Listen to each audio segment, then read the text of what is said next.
En el tema de óptica vamos a abordar, desde el punto de vista de la óptica geométrica, los fenómenos de reflexión y de refracción. Estos fenómenos no solo se aplican en óptica, sino también en cualquier tipo de ondas, aunque no sean las ondas características de las longitudes de onda de la luz. Tenemos dos medios diferentes y una superficie de separación entre los dos medios. Si tenemos una onda incidente,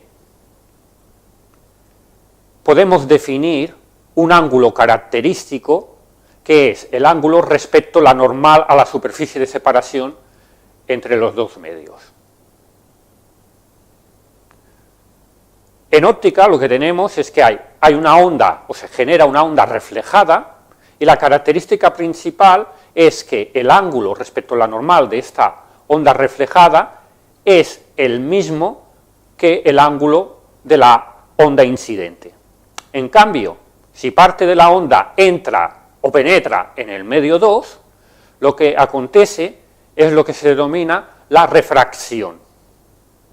Una característica principal es que el ángulo respecto a la normal en el segundo medio, en este caso definido como alfa sub 2, es diferente. Es el fenómeno conocido como la refracción.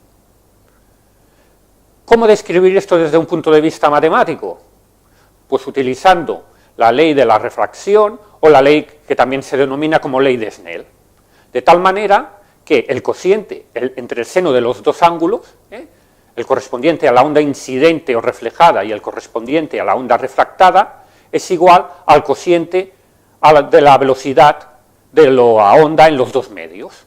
En el medio 1 dividido por la velocidad de la onda en el medio 2. Lo que nos interesa también es definir algún parámetro que sea característico del medio.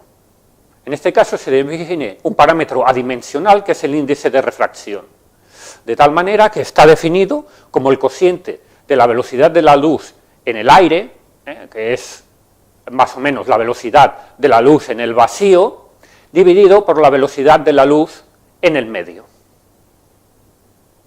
Vamos a aplicar esta ley de Snell en diferentes casos. En el primer ejercicio tenemos una onda de sonido, que se propaga en el aire a una determinada velocidad y sabemos que en el agua se propaga a otra velocidad. Si el ángulo incidente es de 10 grados, lo que nos podría pedir el problema es el ángulo reflejado y el ángulo refractado. Lo que tendríamos que hacer, tenemos aquí el esquema del problema, es aplicar la ley de Snell. Tenemos la onda incidente, la onda reflejada y la onda refractada. Aplicando la ley de Snell, como decimos, lo que constatamos es que si el ángulo incidente es igual al ángulo reflejado, es igual a 10 grados, pues aplicando la ley de Snell y aislando el ángulo refractado, su valor es alfa sub 2 igual a 49.73 grados. Otro ejemplo, tenemos un faro en la costa que emite luz que incide sobre el agua. Nos dicen que incide con un determinado ángulo y nos dan el índice de refracción del agua. Nos piden el ángulo de refracción de la onda respecto a la superficie del agua, el ángulo de refracción.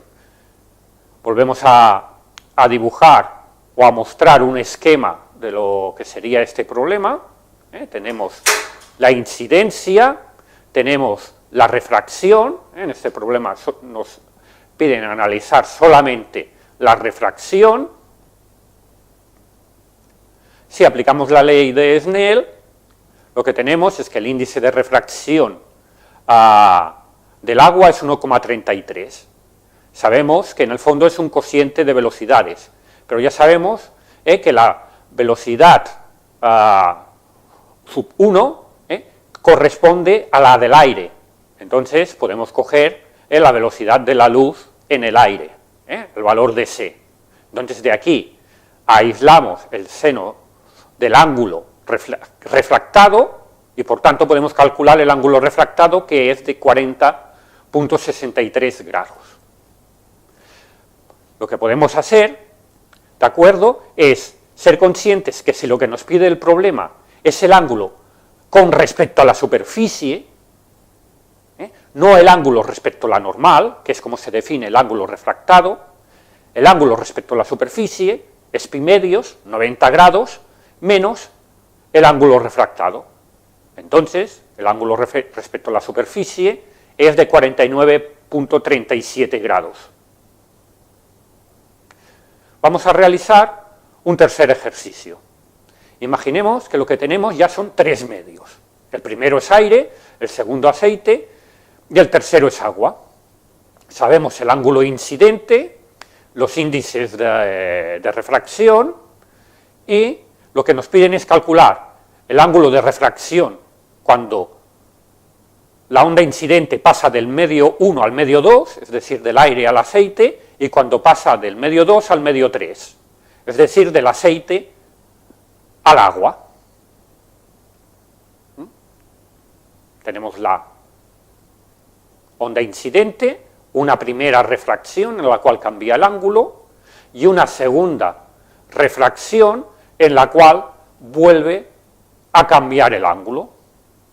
Como podemos presuponer, estaremos obligados a aplicar la ley de Snell en dos ocasiones. En la primera, su aplicación directa nos permite calcular el ángulo de refracción en el aceite, que es de 6,87 grados. Este ángulo de refracción, tal como se ve en el esquema, coincide con el ángulo incidente entre la superficie de separación, entre el aceite y el agua, y aplicándolo la ley de Snell entre estos dos medios, lo que conseguimos es determinar el ángulo de refracción en el agua, que es de 5,1 grados. Es decir, hemos tenido que aplicar dos veces la ley de Snell en cada superficie de separación.